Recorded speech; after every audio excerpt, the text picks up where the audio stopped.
Hey folks, welcome back to Jonny Oklahoma Fishing Show. I am Jonny Oklahoma. And I am Wannabe Buzz. Today we're going to talk about all sorts of different kinds of hooks.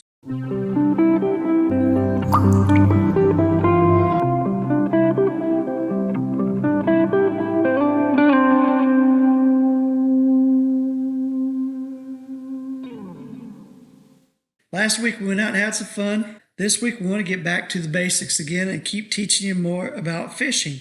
So today our study is going to be on hooks. Well, there's a bunch of different hooks out there. We're going to go over the basics, just keep it as simple as we can. Let's start with the circle hook. The circle hook is real simple. What the circle hook does is that means that the tip of your hook circles back in almost 90 degrees to the back of your hook. This certain one just happens to be an offset hook, and we'll talk more about those in a minute.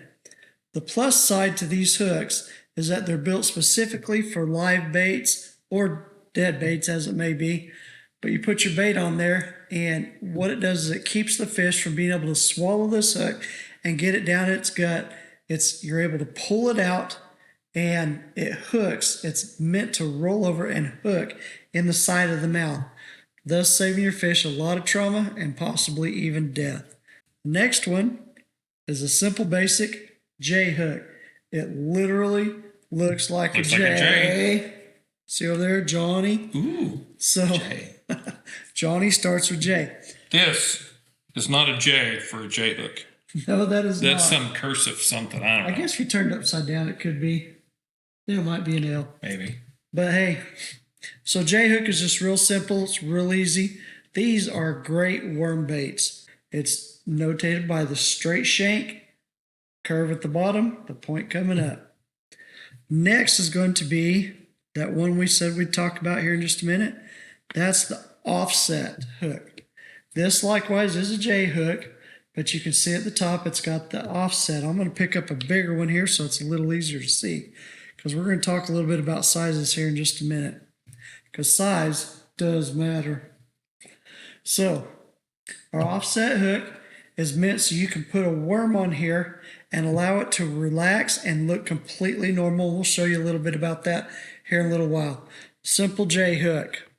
Next one is also a J hook with an offset, but this one, as you can see, has a really deep hook to it. That's called a wide, extra wide gap or wide gap hook. That is made so that when you have your worm on there and it's laying back like this, it allows that worm to drop farther down into the gap, that extra wide gap, opening up that hook for the fish to bite and grab a hold of it. This is a little bit bigger one. This is what they call a 5/0 hook. This one is heavy duty, and it is the same thing, extra wide gap, offset, and that thing is a monster. Next, we're going to go into jig head baits. This is a simple jig head bait. You can put a worm on this, you can put a creature bait on this, and these will have little barbs on them. I've got a larger one here. This is a larger hook, and it's you can't really see the barbs on this one, but this one you might be able to see. It's a little bit heavier, it's a little bit thicker, and what that does is it allows you to push your worm up on the top of that hook, right up behind the head, and it holds that plastic bait in place. By doing that, you have a lot less wear and tear on the head of your worm, which is something you do get a lot of when you're using the offset hooks. This one, what you call a wobble head hook, it's a jig head. Most jig heads come fixed. This one does not. That head moves completely all around, and it's great because what it does is that head, when it sits on the bottom, it allows that hook to float freely, which allows that worm to look more natural. Or your creature bait, you put a lizard on one of these, man, it's awesome, because then it looks like this little head is down there on the bottom eating, while your worm or your lizard's up there looking like he's trying to swim all over and keep his head down.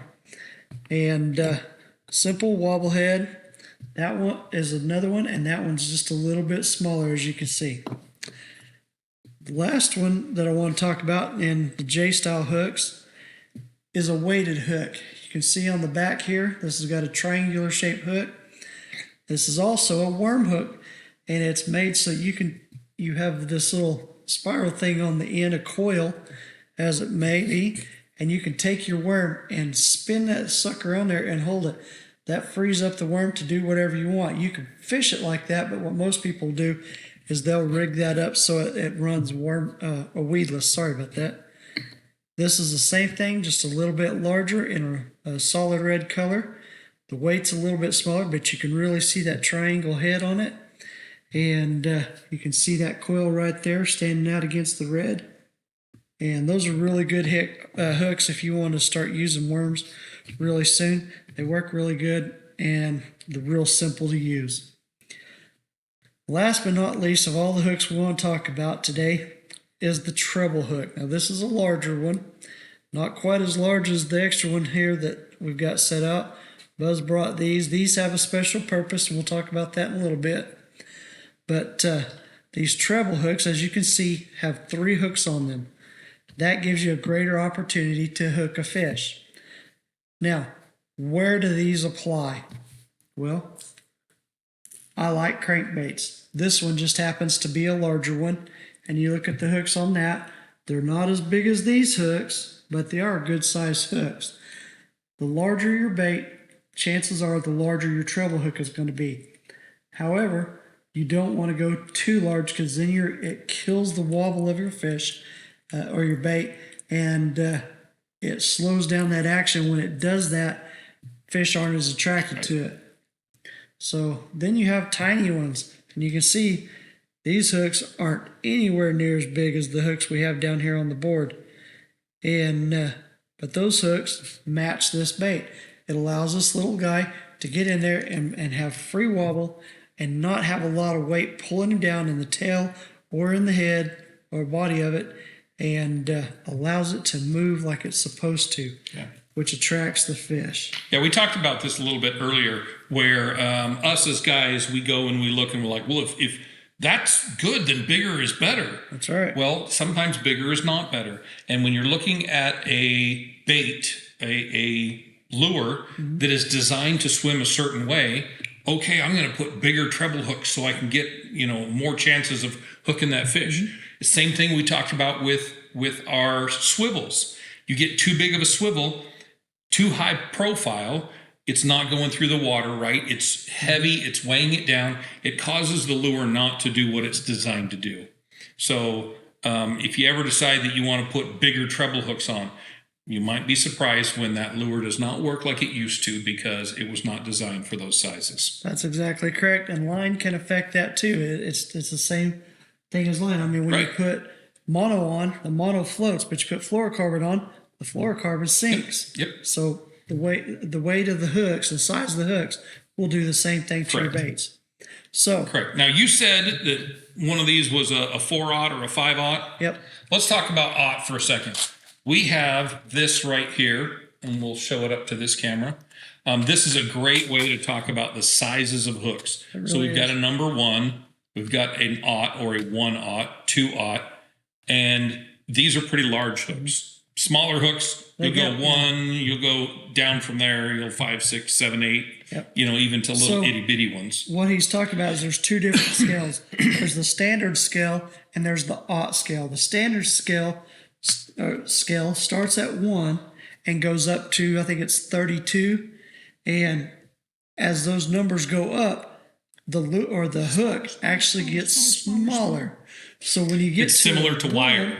And exactly. that's where aught makes sense to me is wire, because you get an aught welding cable. Okay, boom. Yep. Same kind of thing here. Opposite direction when you get into larger hooks. Yep. So let's open this guy up real quick. Standard. Take a peek. 1-aught moves up into the aught scale, and the 1-aught is the smallest of the aught scale, and it moves up to I think 20 or 25 somewhere in there.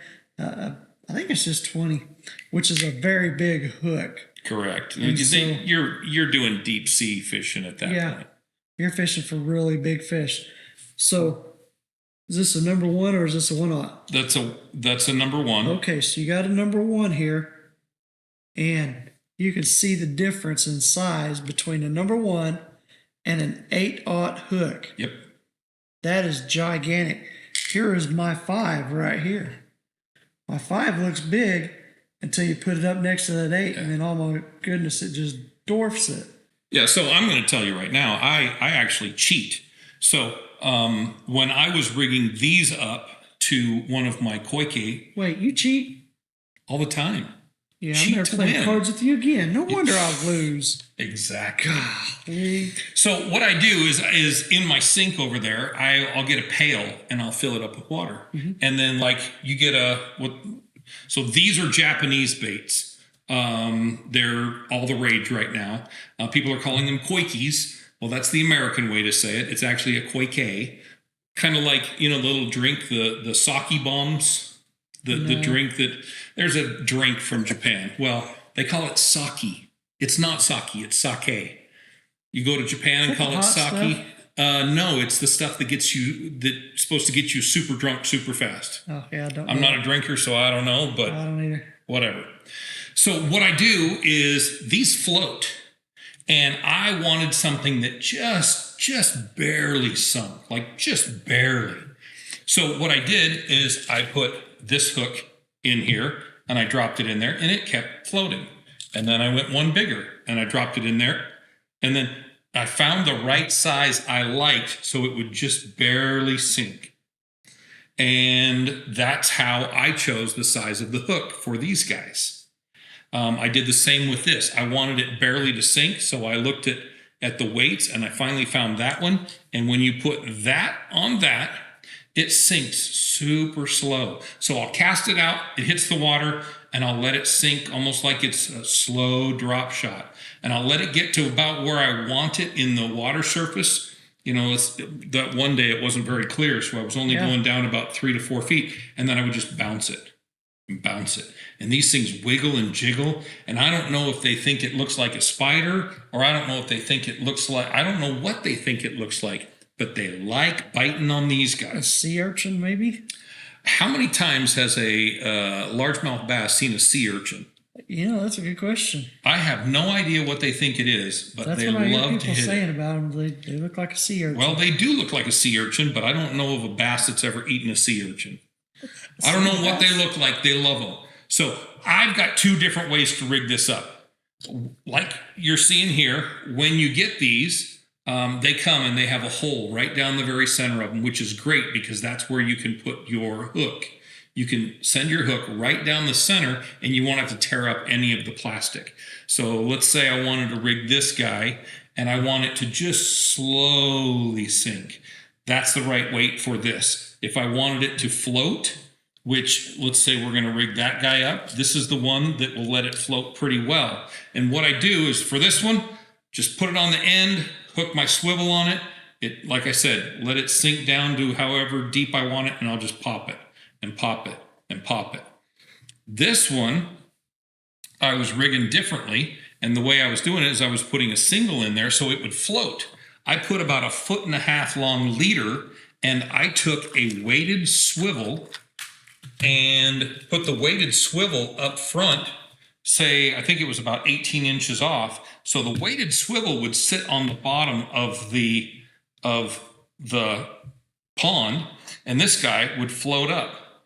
And then as I would hit it, it would sink back down and kind of wiggle and then float back up, and then sink back down and float back up. So that's how I was rigging this. I was rigging that with one of these that would still float, a leader with something weighted. Now I used a weighted swivel, but you don't have to do that. You can just run any kind of weight out there. And if you want it 12 inches, you want it 18 inches, just depends on how high off the ground you want it to rig. That's how I rig my koikes, also called fuzzy dice, also called urchin style. Now the koike or koike, that is actually a brand name. So these are not the right brand name. These are ones I get off Temu for very inexpensively, but I find that they work wonderfully. So that's why some people will call them the koikes or koikes because they might be using the actual brand name. I do not. But if I'm going to do this, I take one of my 3 put it right down the center, and then get it to come out the other end. And as soon as it comes out the other end, and I can see it poked through like right there, I push it down to the center of the right there. So I'm showing out that side, and these toward the center of the treble hook. Yep, and these two are hanging out the other side. I make sure everything's nice and clear so all the arms can possibly do what they're trying to do. And I've got two wide open to catch the fish, and one here that may catch, but really what it's doing is it's holding that thing onto the hook. I did run a single hook on mine for a while. I was getting a lot of bites, but not a lot of hookups. Mm-hmm. So I would go to set it, it was gone. And once I went to the treble hook, I was catching way more fish. So this is the way I like to rig it. The other way was okay, but I found that worked a lot better for me. And we were at Greg's, and what did I catch? 3 in about 10 minutes? 3 or 4, yeah. And he was getting hits every second or third toss. Oh, yeah. Out there. So, I mean, he was really getting a lot of good action on him. So that was awesome. All right. So I've got a little swim bait here, and this is a 1/0 hook in it. It's a very small wire hook. This is an offset hook, but could you imagine if I threw this 3/0 on here? Wouldn't even be close to the same. The difference is so crazy that between the 1 and the 3, that little worm wouldn't be able to react the way it needs to. Right. However, I can take that offset hook and I can put my worm on it, my ribbon tail worm here, hook it through the head, bring it around, work it up around that offset right there, and then figure out where I want the hook to go through the body, bring it right up through the middle, and then take that, pull it up a little bit, and I'm going to hook just the tip of that hook in there, and that makes that thing weaveless, but you can see it hangs a lot straighter and you'll get a lot better action out of it. Now what if I put this little bitty 1/0 hook on there? That fish would not have enough room to actually bite down on that on that hook, and here's a similar one right here. There would not be enough room for that fish to bite down on that hook and be able to have enough worm drop away from the tip of the hook to hook him in the mouth. Correct. So that's the difference in sizes. Now, here's that same swim bait that I was just showing you, the little one.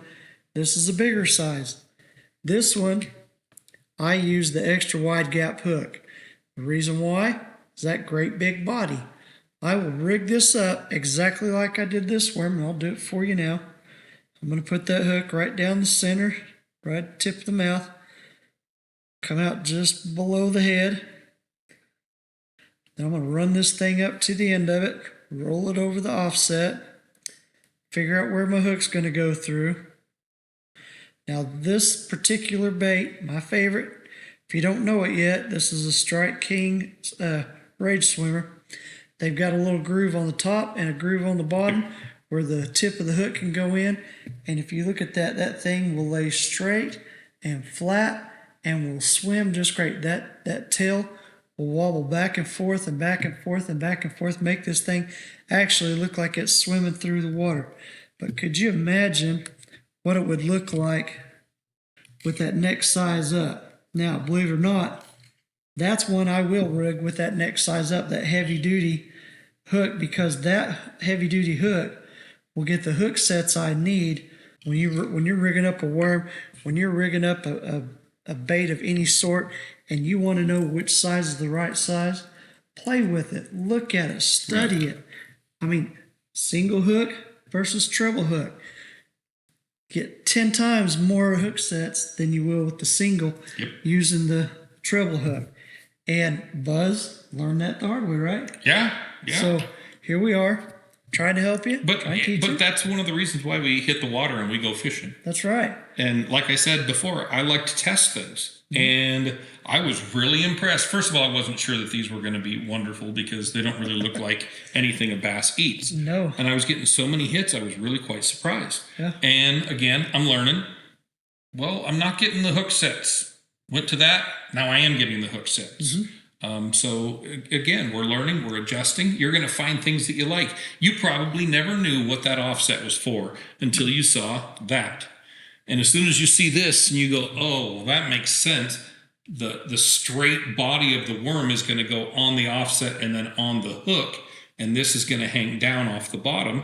And when he talks about weedless, it means the hook is not out there to grab any of the grass or anything that's coming by. So if you grab grass, it's going to push off the top of the worm itself and not hit it. But when that bass bites it and goes down, now the tip of that hook, and again, like you said, you want a big space here because that's a big body. That's a huge Worm's body. a lot skinnier. You can use a skinnier hook. But Sure. you got to have enough room for that fish to bite that down, bite that thing down, and let that hook come out to where it can catch that fish's lip. So what I've learned is go out and try it and see. For instance, when we talk about these weighted heads, these are kind of like it's almost like a cheater Texas rig. Yeah. I always go with the lighter of the weights. Why? I like the action of the plastic on the lighter weight. Until I need to cast out and reach a spot that I can't reach. We don't fish from boats very often. We stand on the side of the pond. Yep. If I need that extra weight to cast further to where I want to go, then I'll go to a heavier weight. But I always start with a lighter weight. So my suggestion is always start with the lighter weight because you can work your way up, and on your way up, or you get too heavy or think you're at too heavy a weight, work your way back down. Somewhere in there, something's going to trigger, something's going to hit, and you're going to find the right weight for the right time, and that's going to trigger those bass to get excited. They're going to start biting, and you're going to have a blast. It's going to be a lot of fun. So those are hooks in a nutshell, basically. Just keeping it real simple, real straightforward. Hope you guys had a good time. If you have any questions, you've been out of the water a little bit, you need something a little more technical, put us a question down there in the comments. Yeah. Let us know. Let's keep this ball rolling. Yep. We'll see you on the water. Thanks for watching, and we'll catch you later.